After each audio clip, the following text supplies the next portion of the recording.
Yeah. Top of the morning, afternoon, night, depending on where you at. Oh boy, big game tonight. Chicago Sky versus Indiana Fever. They supposed to have a Barbie night set up in Chicago at the Wintrust. No, they probably not. They probably play at the United Center. My bad. I need to double check that. Let me know in the comments if you know if they play at the United Center or the Wintrust, because I'm sure with Caden Clark being in town and this ticket sales crazy that they playing at the United Center where the big boys play. But tonight we got a game tonight. Sky is trying to hang on to that AFC by the hair of their chinny chin chin. Without Chinny Chin Carter, that's gonna be tough. But I'm gonna break down why I'm just not sold that Fever we just gonna wax them off the floor, which I'm hoping happens. But again, Christy sides, I don't side with Christy sides, and she could always mess up a wet dream. Do you hear me? So Chicago Sky gonna play their hearts out, I believe, tonight. They're gonna play at their best tonight to beat the Fever. First of all, it's gonna be like their Super Bowl, and to try to solidify that eighth spot. This is a must-win for them. It's not a must-win for Indiana, but it's a must-win for them. I would never, you know what? I'm gonna say it is a must-win for Indiana, because you don't want to have that series tied. I believe Indiana is up 2-1 to them, so you want to go ahead and smack them out and don't even give them no light on that front. But I was listening to their post game interview, sitting here, and a lot of it is telling to me. This mind of mine is read between lines and the things that they were saying. Now, Angel Reese isn't up here at the post game conference. She never is. She never is unless they win, which they haven't won really since they've been back from break, and she has a great game in the win. Oh, she'll be at the post interview then. But she's been a no-show at all these post game interviews, and she got to leave her teammates up to answer these questions. But it's funny. I want us to listen to the questions that get asked and how her teammates respond, their responses to them, and I'll break it down. Let's listen. I think for us, we just got a bit rattled. They came out, pressured the ball. They were aggressive. They were assertive. They were the aggressors. And the game... Now, this is the game after they played the Mystics, the close game they lost, and I got videos and all that where Angel Reese had attitude on the sideline, mad. I believe that they was telling her, get your ass out the paint. Came third quarter, let Cardosa eat in there, try to get a spacing. Give us a little more spacing, okay? And you don't be the one down there, because even if you get post position and you dump it down to your ass, it's a no-go. But let's listen, okay? So this is game after the Mystics, post-game interview. Usually favors the aggressors, and we were just sloppy with the ball, which is unacceptable. So we just have to be better. I think it starts with me as a point guard. I have to take care of the ball better to start the game. And then it kind of spirals from there, but we were just too loose with it tonight. And then what did you, Lindsay or Diamond, what did you guys see on that last offensive possession with 30 seconds left? We were trying to get the ball into the post with Mick because she had a smaller guard on her, but the communication just wasn't there. I think it's loud. I'm under the weather, so I'm losing my voice. I'm trying to talk. Spoon is trying to talk from the sideline. So we just couldn't get that communication. And then we're just trying to make something happen from there, like ball screen stuff, try to get downhill. Just not enough time. Go to Steven. Questions for players only. I had two quick questions for Lindsay. So it really feels like you've been kind of feeling your way out in terms of scoring with the starting group on the floor. Can you just kind of speak to what you're seeing and how you're finding your spots with that group? I think our bigs do a good job of setting screens and rolling hard. And so from there, I'm just able to read the ball screens well, whether I have the pocket pass to the post or whether it's a jump shot for me. But just kind of trying to read the defense, get the defense playing in rotation, get them playing in closeouts. That's when we're at our best. That's when everything is at their best, honestly. So if we can keep doing that, get the ball into the post, they get doubled, they kick it out, we swing it, swing, whatever. Just keep that in our offense. We can get the ball into the post, they get doubled, kick it out, swing, swing. It's what we need to do. Now, who on that team gets the ball in the post, no matter if she doubled or not, somebody comes and helps over, and she still goes up with the shot. Throw up a wild layup. Who does that? Angel Reese. All the time. She never will throw the ball back out. She will go right into a double team, spin right into a double team, and still try to throw up something from the hip and go and grab the rebound and keep throwing it up, keep doing it. So, my take is, Reese, I hope you listening. We need to, when we dump it down, you get doubled like Cardosa does, passes it out. I think that's how we've been successful, and that's how I've been successful. And can you speak to what you've been seeing from Michaela with the starting group? I think she had like a lot of opportunities as far as cuts and post-ups and quick touch passes. Can you just kind of speak to that? Michaela on Chicago Sky, I believe, is the new wing player. I don't know if she knew, but she's the other black lady girl. She got the long ass weave too, but she be balling. She be hitting threes. She play inside out. She do her stuff. So that's who Michaela is. Let's listen. Addition that she's brought to that group. Yeah, for sure. Mick just provides a lot of just everything for us. She's physical, she's quick, she's strong.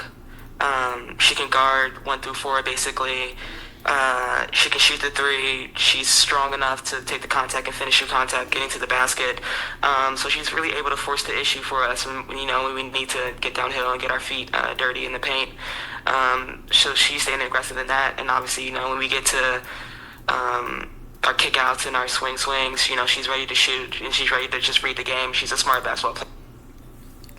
Basically, Teaspoons is sitting right next to him, right? So basically, Coach, we don't need Angel Reese out there like that. We got a girl who can finish with contact. What she say? She can get downhill, finish with contact, shoot the 3, guard 1 through 4. So we can play small ball with Cardosa at the 5, Mick at the 4, and however, her at the 1, some has 2 and 3, but you can play small, fast ball. Of course, I'm not saying Angel Reese don't need to be on the floor at all. I know some of y'all, but I'm taking from that, we don't need her to be on the floor as much, especially more than Cardosa, okay? Because we put Mick in that situation, we'll be able to spread the floor out. You'll be able to have 4 perimeter shooters with Cardosa owning the paint. That's just my take on it. And if I was coach, that's what we'd be doing anyway. If I had a player like Mick and Harrison, she nice too. Another 4 can play 4 and 5 as well, but she's also just a great teammate. Like, she wants what's best for everyone on this team. She doesn't care who's scoring. She doesn't care what's going on. She's going to play hard no matter what. She don't care. But she's also just a great. Let me also learn you something. She also is a great teammate. Why did she say that? Why did she have the need? Like what made her have, like, what does that have to do with? You answered the question. That's it. You asked the question. She's great. I mean, you answered it thoroughly, beautifully. Basketball. Who doesn't take her that she's a great teammate? Or is it somebody that's in her position? Or y'all get what I'm saying. Let's go. Teammate. Like, she wants what's best for everyone on this team. She doesn't care who's scoring. She doesn't care what's going on. She's going to play hard no matter what. She knows she wanted to say she don't care who's rebounding. She don't care who's scoring. She don't care who's rebounding. She just want to win. Julia, remember when you're ready. For either of you guys, 4 of y'all's last 5 games have ended in the clutch. What do you feel this team needs to do to be able to execute and kind of grow in those moments? Grow up. Whoa. Whoa. It's a challenge that you will always face, especially as a young team. Whoa. For either of you guys, 4 of y'all's last 5 games have ended in the clutch. What do you feel this team needs to do to be able to execute and kind of grow in those moments? Grow up. Okay, hold on. Grow up. You hear her voice too? She don't sound, Now, we gonna listen. I know people are like, he just want to blame everything on Angel Reese. Listen, it is what it is, man. Grow up. Who is all the young ones on that team? I know they got somewhat of a young team, but Lindsay Allen, she not young, right? Trinity Carter is not young. Cardosa and Angel Reese is your two youngsters. Now, they might have somebody else that we just don't know about, and that's really irrelevant.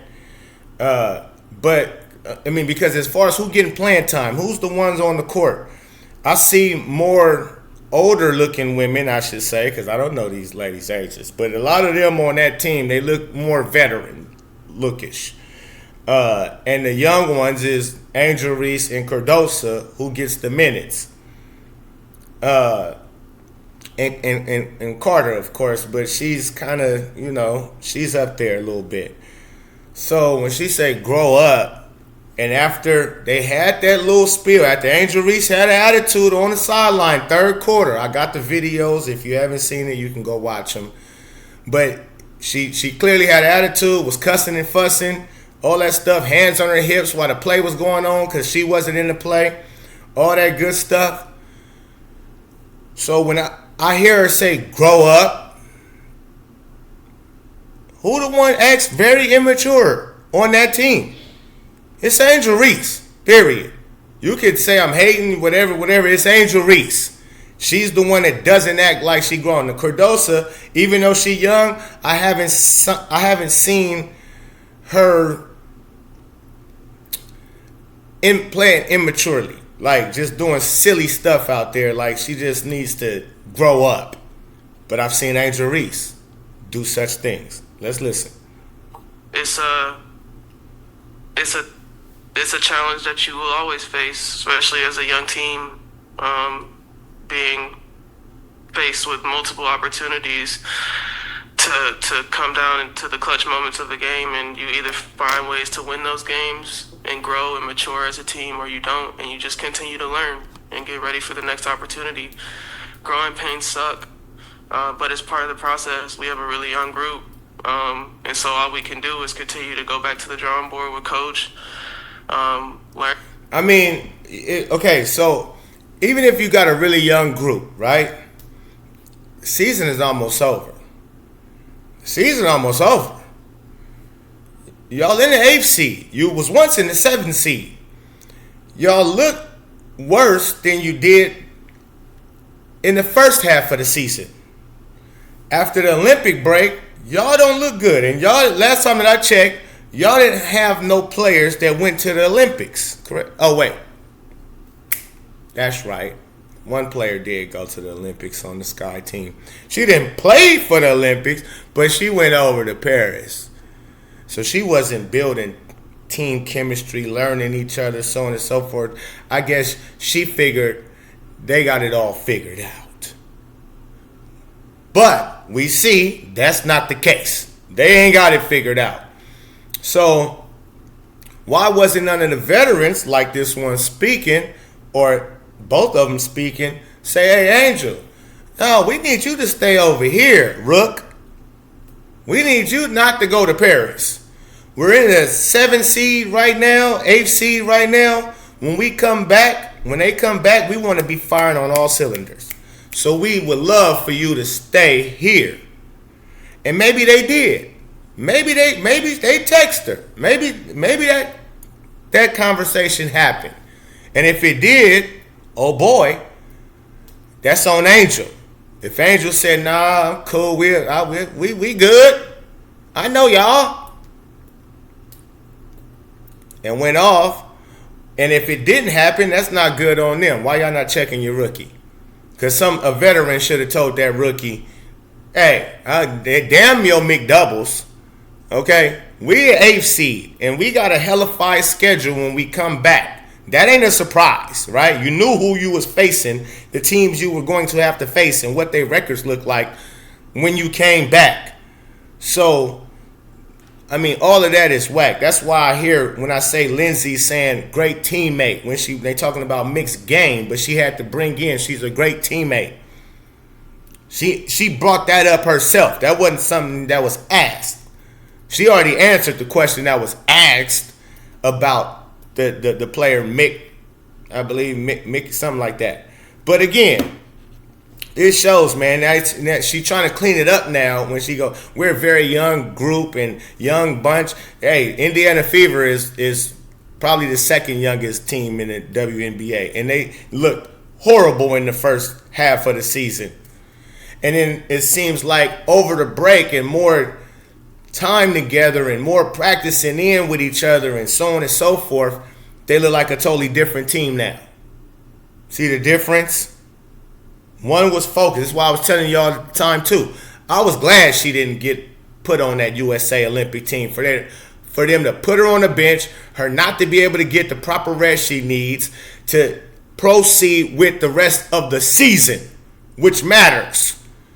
They gonna win gold with her, without her, doesn't matter. That's just for what? For us to be like Caitlin Clark was on the Olympic team her first year. Like, yeah, all that have been fine, but I always said and had to argue people down, it was much, much better for Caitlin to not be on that team. Yes, her skill set and all of that and everything she's done and doing deserved to be on the team, but this is the year. If she was not going to be on the USA Olympic team, this would be the year. For how much basketball she played at Iowa, going straight into the WNBA, not having no break, no rest, nothing, this would be the year.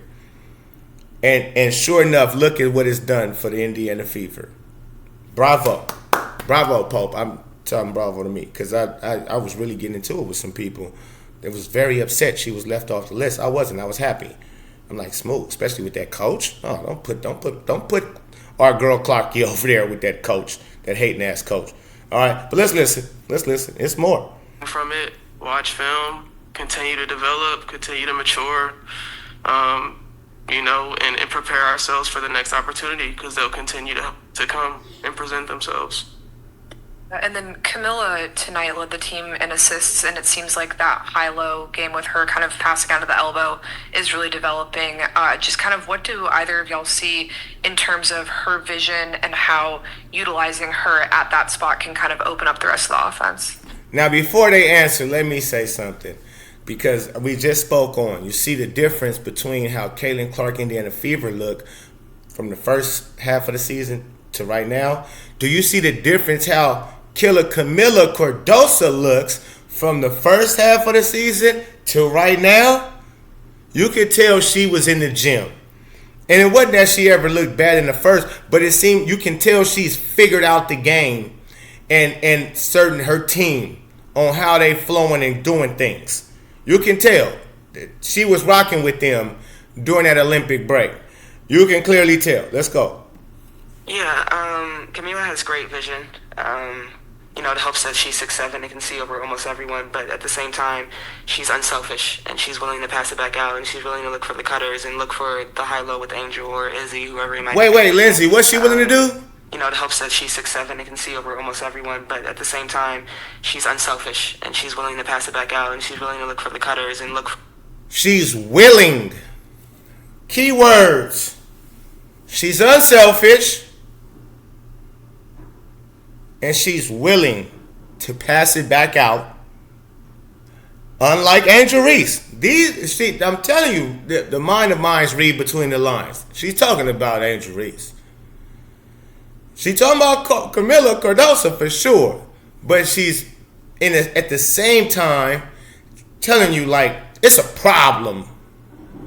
Or trying to teach Angel Reese. In another sense. She might be trying to teach. Do you hear what the things I said about Camilla? I hope you was listening since you didn't participate again in a post-game interview. So I hope you was at least listening. Because you see how I said Mick is a great teammate. She don't care who scores. She don't care who rebounds. Even though I didn't say rebounds, but that would have, because that would have been too obvious. I was talking to you. She's willing to pass it out. She's willing to pass it to the cutter. Somebody's not willing on that team. Wonder who it is. Or the high-low with Angel or Izzy, whoever it might be in the game at the time. So she's constantly looking for it, and she's just trying to figure out, get a feel for the game, kind of read when she can take it one-on-one or when she can finish through or when, like, you know, there's a guard cutting or there's a backside. What does Angel seem like she doesn't ever have for the game? A feel for the game. She runs right into people, double teams. She gets a rebound, even though somebody right there, hands on, she'll throw it right back up and get her shot blocked without a defender even jumping. They could just put her, because she'll throw it right into you. No feel for the game. Weak side that's open, so she's doing a great job at that. Diamond, when you talk about the youthfulness of this team, going back to 2018, your rookie year, that was a year you guys failed to make the playoffs. When you think about that hurdle going from that team and then the next season you guys do, what's the poise required in this moment late in the season? You have a handle on the final playoff spot, but not by much. What poise is required right now? Yeah, I mean, to your point, like, I've been there, you know. It sucks, you know, getting to the last few games of the season and knowing that you don't have a chance at all making playoffs. Playing those games is really hard, you know. So for us, I think it's all about perspective. Okay. Wait, I had to pause it right there because she said something I didn't catch last time. Wait, hold on. Let's go back. A lot of that you don't season and knowing that you don't have a chance at all making playoffs. Playing those games is really hard, you know. Playing those games is really hard to play in when you know you don't have a chance in hell to make the playoffs. So if you're a competitor, what she's saying is, if you're a competitor and you got expectations, right? High expectations. We got to make the playoffs. It's only 12 teams in our league, and they taking 8. We got to be one of the 8. And so if you playing at the end of the season, then you have no chance in hell at making the playoffs, top 8. Yeah, it's like you playing for what? Especially prior to this season when nobody was paying attention. At least this year, you still might have a crowd. You still have some people talking about you on Twitter, depending on what team you are. If you're Chicago Sky, everybody going to tap in and see this, that, and the other, right? Even if they don't come to the games. They're going to look in YouTube, Twitter, whatever. But it sounds like, what does her voice sound like? And if you even see her demeanor up here, it sounds like she feels like that's where they at right now. Like they at the point where they ain't got a chance in hell at making the playoffs. Even though they in the 8th seed. I'm not saying it's what but her voice and demeanor sounds like she knows that's damn near the writing on the wall. Is that we're about to get smacked out of this 8th seed and we're about to have nothing to play for because the way it is around here, it ain't it. And I've been there before where it just sucked, okay? When you feel like you ain't got nothing to play for. So, I don't know, man. I don't know. They just look and sound. I understand they just lost the game. But, I mean, if I know, okay, yes, we just lost this game. And we just lost 2 back-to-back, what do you call it? Close games. They lost 2 close games back-to-back. Boom. Okay, cool. So, but now, listen, we still in the 8th seed. Atlanta Dream is still behind us. We just need to string along some wins. I would be pumped for that if I'm a player. I'm looking for that part. What's good? We got, okay, yeah, we 2 close losses. Not going to happen again. We going to have to ramp it up, okay, so we can make it into these playoffs. But that's not the sound of her voice nor her posture as she's speaking. I'm going to let her finish. For us, I think it's all about perspective. And a lot of that you don't get without experience. So we're learning a lot of hard lessons right now. I try to do my best as a leader to come in and try and instill that on the locker room and on the team. But again, some of that has to be learned through experience. My hope is that we can get a grasp on it now and continue to make a playoff push, because we really do have a special group, and I really do believe in what we're capable of if we do get to match up with some teams in the playoffs, and it can be really exciting. But we have to figure it out now. Gotta figure it out now. Hey, Diamond, despite the loss, you guys as a team looked really good offensively during stretches. Overall, as a team, you shot above average on what you have in the season. 3-pointers were significantly above average, and you yourself shot your highest season efficiency. With how good the offense has looked at stretches, what can you attribute to just being on the same page there, and how do you kind of put that into the offense when it's maybe looking a little more lackluster? Yeah, I mean, I just, I found myself in a... Boy, don't she sound like somebody? Cat just died in her family. A dog died or something. I mean, she just sounds defeated. Maybe she always sounds like this. I don't know. This is the first time I've ever heard her. I don't even know this lady's name. A Diamond is what is her name. So, but she just sounds like she just left a funeral. I don't really know. Throughout the year, just trying to take advantage of the opportunities that are given. Sometimes it's on the defensive end where I have to be more assertive. And tonight it was on the offensive end a bit more with Kennedy out. So just trying to do what the team needs from me, honestly. I've been working on my game. I've been in the gym. And I'm still very confident in who I am as a player. So any opportunity I get to go out there and show that, I'm just trying to make use of it. Well, girl, it's okay. It's gonna be all right. Okay, it's gonna be okay. Boy, listen, Angel Reese, you sucking the life out of the team. That girl sounds lifeless. I've been in the gym. I've been working on my game. They sound hurt. My goodness. What's really going on with the Chicago Sky, man? They sound hurt, man. They sound abused. They sound like abused children. Sheesh. Obviously, during the championship season just a few years ago, the team wasn't in the greatest position either during the regular season. So how have you been able to vocalize the importance of, every game matters and just not giving up till the end? Yeah, I mean, again, perspective. I've been there. But sometimes you got to go through it to understand. And again, we're feeling that right now. We have a young group that really wants to win. But winning in this league is something you have to learn how to do. And something that you have to care about and sacrifice for each and every day. Telling. You want to be a winner, but you're not really putting in the work to be a winner. Who is she talking about? I just wonder. They want to win, but you got to sacrifice every day. You got to put in the bid. You can't just be like, I want to win because I'm Angel Reese and I get McDoubles. We should be winning. Girl, you don't work on your game. See how she had to let it be known? I be in the gym every day. I works on my... Boy, this mind of mine read between the lines. Y'all just blind. Yeah, so just trying to get us to rally around those themes is something you have to learn how to do. And something that you have to care about and sacrifice for each and every day.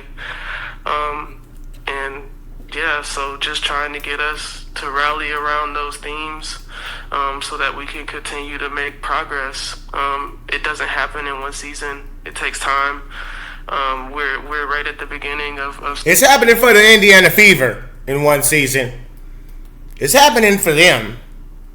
The Mystics is about to catch y'all in a minute. It's happening for them. They're the youngest team in the WNBA. The Dream about to catch you. Come on, man.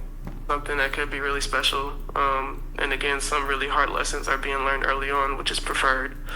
But I still believe in this group and our ability to get into the playoffs, and that's what we're striving for right now. You don't sound like it. Players. You don't sound, baby girl. You're diamond. You don't sound like you believe at all. You don't believe. It sounds like you ready to hang it up for the season already. Like I said, I don't know, man. It's gonna be telling tonight on how they come out and fight, because you would think, and I would think for sure. I mean, I believe they will, because this is gonna be huge, televised, all that Friday night game. It's going down right before football season. They got this whole Barbie situation. I don't know, background thing. I don't know what the hell they doing. I don't know. But it's supposed to be a big deal. Big game tonight. And if they come out flat, it shows that they really defeated. This post game, it basically tells it all. Like, we're done. If they come out scrapping, fighting, and clawing, then we, they might be trying to get it together. Who knows? But it's a lot going on. It's a lot going on with Chicago Sky. And should the Fever wax the floor with them? Yes, they should. Because the way they have been playing since the Olympic break compared to the way Chicago Sky has been playing is night and day. All right, one is fall off the cliff, one is moving up the mountain. But again, Christy Size, horrible coach, Teaspoon is too, but there is no telling what's going on and how they play things out. We especially with the powers that be. I wouldn't be surprised they would do everything in their power to try to get this game to Reese, whether it's the refereeing, whatever it is, whether it's the company man and Christy Size, where they say, you muck this game up. You hear me? This the game you muck up. Okay, and they give Katie Lou back starting lineup, whatever. I just don't believe it. Until I see it. I believe it when I see it from Christy Size to coach a real good game, a clean game, the way Fever needs to be coached, and play the way they need to play, game plan that needs to be planned, and we see if it's done properly. If it is, I have no question, Fever will whoop that ass. If powers that be come into play, which we've seen this is not a conspiracy theory no more. We know. ESPN just made a list and put Angel Reese as top on the list as some crazy shit. When they just made a list a week or two ago, NBA players, best NBA top 25, and Angel Reese is behind Caitlin Clark by like 4 or 5 slots. So for her to be, none of it makes sense, right? So they will pee on our leg and tell us it's raining. I wouldn't put it past them. So I'm not about to predict for sure W for the Fever. We shall see, okay? But I will do a post-game show after the game, so make sure y'all tap back in, hit the like button, subscribe to the channel, notification bell, share this out, so this needs to go. Everybody needs to know. It's the Pope. Peace and love. I'm out.